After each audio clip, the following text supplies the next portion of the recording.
guys, welcome back to my channel. Thanks so much for coming and watching another one of our videos. Today's video is going to be a 4-month update for my baby boy Grayson. He turned 4 months yesterday, so I wanted to just go through kind of where he's at the moment, the things that he's doing, what he's enjoying and what his routine is like. So Grayson is my third baby and he's also my third boy. So I have had experience before, but I must say that each time it's completely different and they are completely different. So I don't feel like it's a carbon copy at all, or that I know what I'm doing necessarily. But one thing I've really taken from this third time is I've really enjoyed it. I've just been able to kind of chill out a lot more, relax, trust my instincts. I didn't manage to do that the first couple of times, so I feel like my anxiety's been a lot lower, and in turn what it's done is just really given me some fantastic little bonding times with him, and I've been able to really enjoy him and enjoy those first few weeks and months. So as I said, he's 4 months old, he's getting very active now, and he is so much fun. He's a really kind, smiley baby. He did his first smile really early on, much earlier than my other two boys did, and ever since his first one he just hasn't stopped. He smiles all the time, and not just for us. You know, if anyone gives him a smile when we're out and about, if they give him a smile, he will give them a beaming smile back at them. He's very giggly, he's talking a lot. So that kind of baby talk, that babbling and gurgling, he does a lot of it. And when he gets really excited, it really kind of turns into like a real shrieky squeal, and he can get quite loud and animated, and it's really fun to watch. And I kind of talk back to him. We do a lot of that kind of baby talk, you know, where you sort of talk back to him, and he really enjoys that.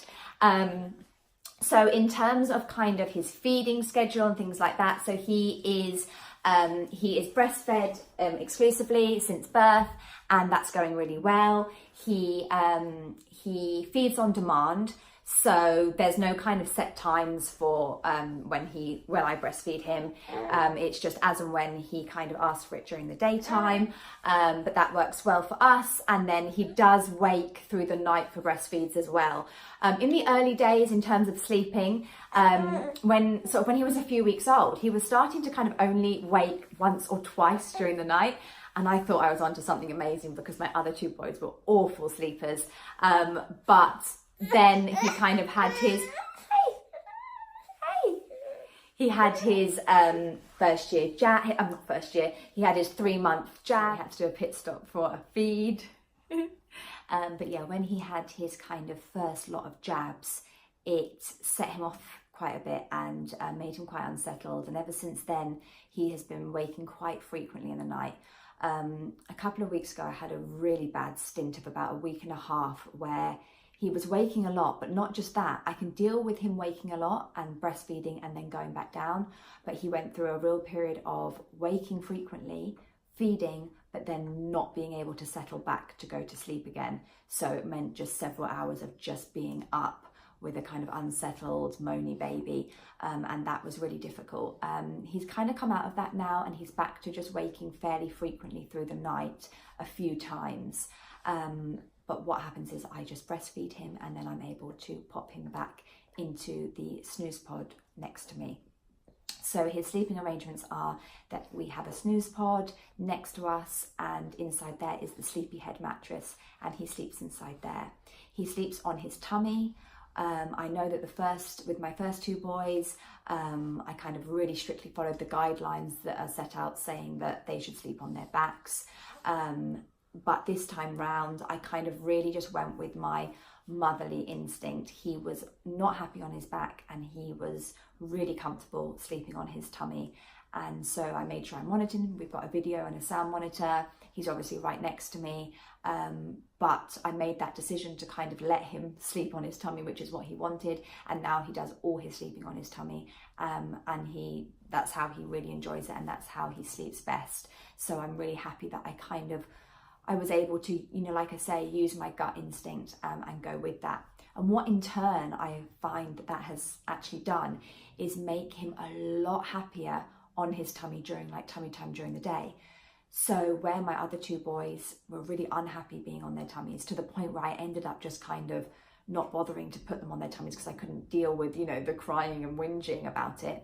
But he wants to be on his tummy. He enjoys being on his tummy. You can see that he's got real strength kind of in his neck and his head. He sits right up, pushes himself right up. When he's on his tummy, he's got real good core strength. He also rolled over much earlier than, like I say, my older two boys. So when did he roll over? About a couple of weeks ago, he rolled over for the first time, and there's been no stopping him since. I literally put him on his back now just to lie him down, and he just flips onto his front just within seconds. And he also then rolls back as well onto his back. So he's doing a lot of rolling around.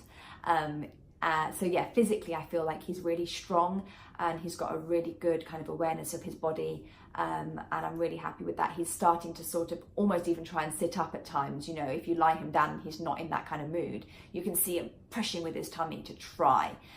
So I'm not sure how far off sitting up will be, but I don't think it will be sort of ages. I think he is quite physically, in terms of his physical development, he's quite advanced, especially in comparison. You do compare, don't you, with your other ones, and they weren't anywhere near kind of where he's at the moment. He went through a bout of really bad cradle cap. It got so thick. Also, he hasn't got hardly anywhere near as much hair as my other two. I mean, my middle boy was born with the biggest mop of hair you've ever seen. I'm going to try and insert a clip here, a photo of my middle boy with his huge amount of hair. It was jet black, and it was just a full-on hairstyle from the minute he came out. So that was really funny. But Grayson hasn't got much hair at all. He lost a little bit of it at the beginning. But yeah, he suffered with quite bad cradle cap. It was quite crusty and hard. But I used, I think it was the Green People kind of organic baby lotion on it, rubbed it in, and that really helped to loosen it. And it's looking so much better now. It's not crusty at all. It's just basically like fine, dry skin really on top of there now. And otherwise, other physical things, he seems to have been teething, honestly, since a few weeks old. Again, neither of my boys were teething that early on, but he literally from a few weeks old, we noticed signs of teething, dribbling, gumming on things, and ever since then he's been teething. There's no sign of any teeth yet, but he will gum on things, particularly his hands. He will always have his hands in his mouth and be sucking on them. He dribbles quite a lot. But I have bought him quite a few teething toys now. In the early days when he was first teething, he was so little that it was hard to give him any teething toys because he couldn't actually hold on to anything, let alone know to bring it to his mouth. And actually what we did there was I bought one of those teething mittens that you kind of put on their hand, and it velcros around their hand, so that then when their hand finds its way to their mouth, they've got something to gum down. But now, obviously, because he does hold things and bring things to his mouth and he understands the whole concept, I've bought a few teething toys for him, which he seems to be enjoying. But I do think his most favourite thing is my hand or his hand. So his routine during the day, he doesn't have a massive routine, but he has had to fall into the routine that I have with the bigger boys in terms of school and preschool drop-offs and pickups. So he tends to wake in the morning around 6 a.m. That is largely due to the bigger boys always having woken up so early, and in turn that wakes him up. And I give him a feed at that time. He doesn't usually have a massive sort of breakfast feed at that time, and I think that's largely due to the fact he's fed quite a lot during the night, or especially in the early hours, so he doesn't really need like a really big feed to fill him up. But he has that feed, and then luckily he is fairly content for the next couple of hours, which is important for me because it's kind of when I need to be getting everything ready, sorting the house out, doing breakfast, getting things ready for school. So he will sit in any one of his chairs during that time and kind of sit quite nicely and play with his toys. By about 8 o'clock, he does tend to start to get angsty, and I will kind of do his nappy, and I will give him a little bit of another feed, and then I will put him in the buggy and we go out for the school run. And during that time on the school run in the buggy, when we walk to school, is when he will then quite quickly nod off and go to sleep. And that will be like his first morning nap. And the school run kind of in total takes around 45 minutes. So by the time I get home and I kind of push the buggy inside, he does unfortunately wake up because I've stopped pushing the buggy. Incidentally, to try and stop that from happening, I have bought this little contraption that I haven't used yet, but I'll let you know how I get on with it. It's called a rocket.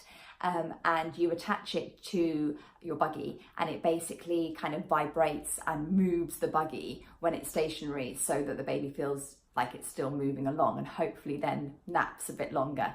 And then during the day he has another nap kind of around lunchtime-ish, again, where I try and put him down upstairs in his sleepy head mattress in his snooze pod. For that, I will breastfeed him until he falls asleep, and then I will kind of transfer him into that. And lately he has been sort of allowing that to happen. He has been sleeping for perhaps an hour and a half sometimes up there, which is good. Another thing that I have done recently, well, for the first time the other day, was I put the sleepy head mattress inside his cot in his nursery room in here. And he had a little nap in there, and that was quite good, and it's something I'm going to keep doing frequently now, just to get him used to this room and sleeping in this room, so that when we kind of transfer him into his bedroom around 6 months, he's used to it, and that makes the transition a bit easier from our room to his room. So he has that lunchtime nap, and then there does get a bit of a funny old time during the afternoon, because around 4 o'clock he's quite wanting a nap. But it's a difficult time with dinner time. He wouldn't really go to sleep upstairs. So sometimes I'll pop the baby carrier on while I'm cooking dinner, and he'll have a quick little power nap in the baby carrier, something like that. That works quite well. And then he has a bath, which he is loving. He goes in the snuggle bath, which is a lovely bath. They kind of get to really sit upright in it, which he really enjoys. And if he's really angsty before bath, like doing that kind of whinge crying, the minute his clothes are off and he's in there, it just stops, and he could sit in there for hours. He's really splashing at the moment with his legs as well, and kind of drenching us, and finds that really funny. So he has his bath, and then we pop his pajamas on, and then I will feed him to sleep. So I start the feed. It can be quite a long feed, that one. And I start it at around 6:15, kind of in the dark in our room, and I will breastfeed him until he falls asleep, and that's usually about 7 o'clock, and that's when I'll transfer him and just lay him down in his snooze pod and then leave him. And he tends to kind of stay asleep for that evening period anyway. His first wake up might be around 10 or 11. That'll be sometimes when I'm coming up to bed, usually around 10 is when he will sort of stir, and I'll give him his first feed, and then after that it can be fairly frequent. So that's kind of his sleep routine and his feeding routine. And then in terms of kind of what he's doing, so like I said, he's been rolling over. He seems to be really thriving. He's playing a lot more with his toys. So he really likes kind of some tummy time with the mirror. He likes to lie under his toy arch and kind of whack things. He's really good at reaching for things now, grasping and holding on to things for a period of time. He will then drop things after a while, but he can hold on to things, especially things like his tea, that he'll hold on to that for quite a while. He's been holding on to like a maraca, but again, that will fall out of his hand after a little bit of time. But he's just really enjoying talking to us really and playing with us. He really enjoys that interaction. He loves kind of face-to-face contact. He loves checking out people's faces. He'll really stare and take it all in. He loves watching his brothers crazy running around him, and they give him lots of cuddles. So he really enjoys just interacting with us. I feel like that's almost the most sensory experience he can have at the moment, because there's so many of us around him. So yeah, I do a lot of talking and singing with him, a lot of playing, lying down, being on his level, and that's kind of what he's really enjoying at the moment. So that's him. Then in terms of me and my recovery, sort of since having him, this time round I was so lucky in terms of post-birth. I didn't have much discomfort at all. I didn't have any tears or any stitches or anything like that. I really felt quite back to normal quite quickly, you know, within literally hours. So I was really lucky in that respect. In terms of kind of mentally, in the first few weeks, I had little wobbles. I think it was just adjusting to having 3 and how I was going to meet all their needs. And that was just quite a shock. Nothing can really prepare you for that. So mentally, I think I was a little bit wobbly at that point, but I feel like now I've really found my feet with it all, and I can kind of cope with it a lot better from a mental point of view. Physically, I feel like this time is the hardest time to sort of snap back, like third time after 3 pregnancies. I am exercising regularly and I'm eating my normal kind of healthy vegan diet. So I'm hoping that my body will sort of get back to something like what it looked and felt like, just kind of for my own, you know, how I like to feel fit and healthy. But that's coming along fine. So all in all, I'm feeling really, really happy, really lucky, really just feels so special to be able to be mummy of these 3 boys. And yeah, so that's his 4-month update. I hope you enjoyed hearing about what he's up to and how he's doing. If you have little ones of a similar age, I'd love to hear in the comments below how they're getting on and kind of what your routine looks like. And then I'll hope to come back and do a video maybe in a month, or definitely in a couple of months' time when he hits 6 months old, because I feel like that's a real turning point, a real milestone, and lots of new things will be happening at that stage that I can let you know. Thanks so much again for watching. If you liked the video, please do give it a thumbs up, drop me a comment below, and remember to subscribe so that you can see all the other videos that I upload. See you again soon. Bye.